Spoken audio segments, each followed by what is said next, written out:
The United Nations Secretary General Antonio Guterres says Syrians must be allowed to choose their own government. The UN chief was responding to the current situation in that country. To unpack the story, we are joined by Turkmen Terzia, Turkish Minute journalist. Turkmen, thank you very much for joining us on the program. I must say, as a start, the toppling of Bashar al-Assad most certainly surprised many. Just last week, many would have not thought, it was almost unthinkable that when this regime started its offensive, that they would actually succeed in toppling this authoritarian, or what many called a very strong man in the politics space. What did you make of just that toppling, firstly? Yes, toppling of Assad is surprised many, but as a Turkish, it didn't surprise me. But it surprised me that, okay, suddenly, but we were waiting that, many people in that region know that Assad would topple, because Assad lost in 2011 when the war started. And then Turkey is back, President Erdogan, Turkish President Erdogan, back opposition forces. America also were backing Free Syrian Army and other rebels. But then they stepped back, but the Erdogan government continued supporting rebels. But he had very strong allies nevertheless, because if you look at Iran and Russia, these were very strong allies that even in 2011, with the civil war, they assisted him. Yeah, they assisted him, but Iran came 2013 after Turkey and America start backing the rebels. Then Iran start backing them. Iran supported them because they have the Assad is Alawite. So Turkey is Sunni, and that rebels are, we can't call them Sunni, but they are more radical Sunni, we can say. So that's why Erdogan supported them. And then Iran see they are losing ground in Syria. So then they back that, and then Russia came, and actually Erdogan and Putin built a very strong relation, also in Syria. Even they organized joint operation in Syria. But recently, that since 7 October, led all of these things, because Israel is start attacking the Hezbollah, weakened Hezbollah, and weakened Iran. So then Erdogan, especially Erdogan, took advantage of it. And so meaning there is truth to this narrative, that really perhaps the rebels weren't all that strong, but that the allies of Bashar al-Assad, that's Russia and Iran, were now preoccupied with their own issues, because like you say, Iran has been now fighting its proxy war through Hezbollah, which has lost a lot of its leaders, because Israel has been killing a lot of its leaders, so it was too preoccupied to assist. And Russia as well has been continuing with its own war in the Ukraine and has lost a lot of men on the battlefield. So had they been there, it means none of this could have happened. Yes, you are right, but they lost after that. Israel also Western powers supported Israel, and then Russia is busy with Ukraine. But same scenario is happened already in Iraq, so it's nothing new. So in Iraq, Saddam was Sunni, then Saddam is lost, then Iran gained ground in Iraq. So then Kurdish people got their independence in northern Iraq. So the same scenario is happening in Syria, is another independent Kurdish state is happening there.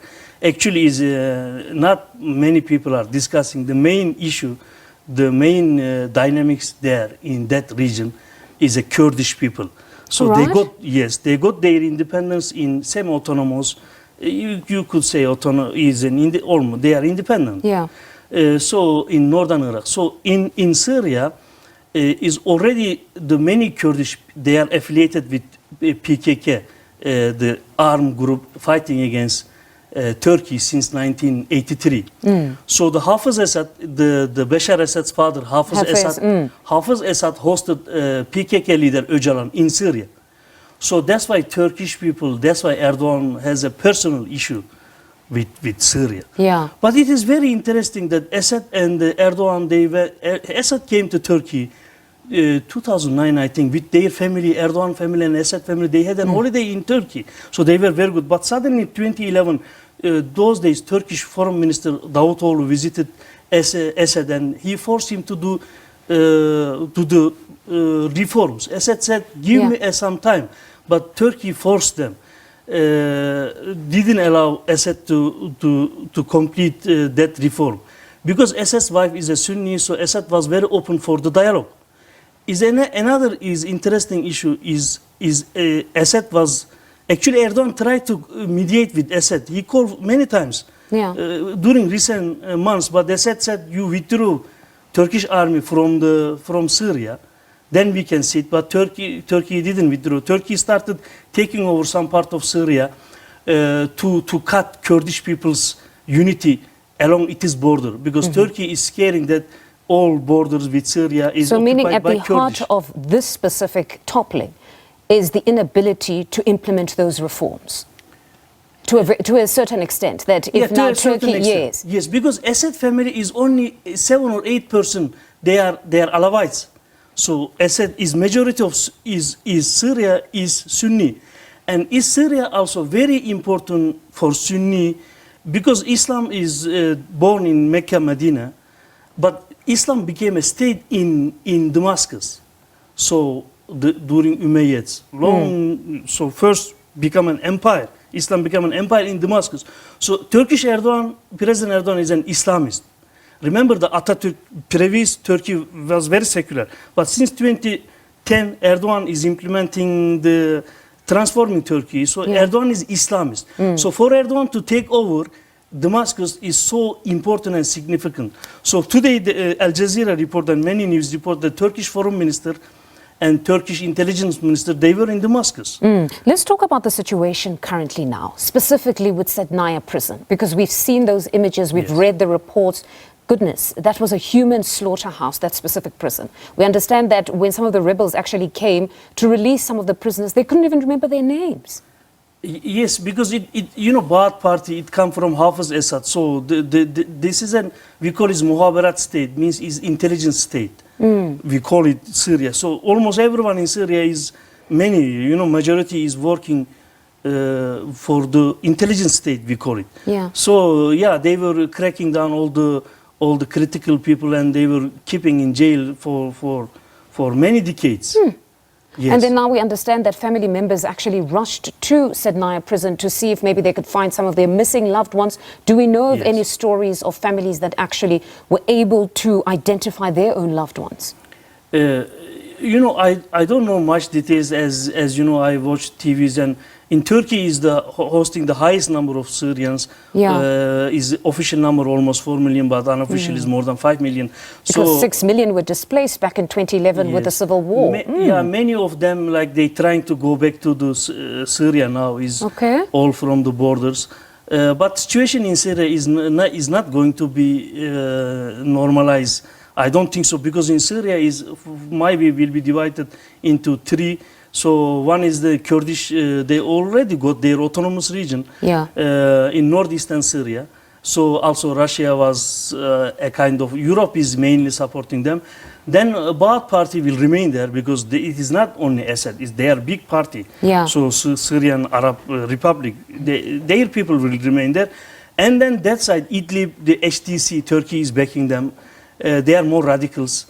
So they are going to have their own. Yes, they are now in Damascus, but they are going to have their own authority. So this spells more instability for the people of Syria. If we're going to see it being divided into 3. And already what we've been seeing, which was the bombing from Israel, where now they were saying specifically they were targeting at least their military, the specific military weapons that they didn't want to land into the hands of extremists, as they've said. That was their explanation. But what has been the sentiment on the ground on just those bombings by Israel? Like Israel is, of course, is in the middle of all the Arab states. Israel doesn't want any strong Arab states. Doesn't matter Syria or any other Arab country. When they have an opportunity, they just destroy, they weaken them, because none of the Arab states have a good relation with Israel. Maybe some states, maybe some Gulf states have relations, but their peoples not good with Israel. They don't recognize Israel. Only Turkey is the first country to recognize Israel, and they have good relation. Turkey and Israel, they have good relation. Yes, Erdogan is Islamist, but I don't think so. There will be a stability in Syria, because Syria, as I told you, is not like Iraq, because Iraq is all about oil, but Syria is as a very significant and politically is a very key country, and Turkey is already took over some part of Syria since 2016. Turkey is not going to back, because Aleppo, for instance, Turkey is HTC, but with Turkey helped them. Aleppo it was a Turkish city for 450 years, almost 1,000 years. So the big question now is whether the crisis or the instability in Syria now could impact the region. Yes, it actually is. It is irony that Erdogan's forces toppled the Assad, but it will have a big impact on Turkey, because Turkey has a big Kurdish population. So they, after Iraq, now Syria, and then Iran also have a Kurdish population, and Turkey. So these Kurds in these two countries now, they are going to ask their autonomy. So there is an instability. So in Syria is not about, the focus is not about Syrian people. Is more focus should be the Kurdish people. Because the Israel and the Europe states, they also backing Kurdish forces, and they are going to create another already SDF, the Kurdish armed group. Also PKK moved to Syria since 2011. So they have a strong Kurdish presence in Syria, and the next move is Kurds are going to have their own autonomous region. They're going to strengthen like Iraq in Syria. That's honestly quite worrying. Turkmen, thank you very much for joining us this evening and just sharing your insights with us. That's journalist representing Turkish Minute news portal, Turkmen Terzia, speaking to us there.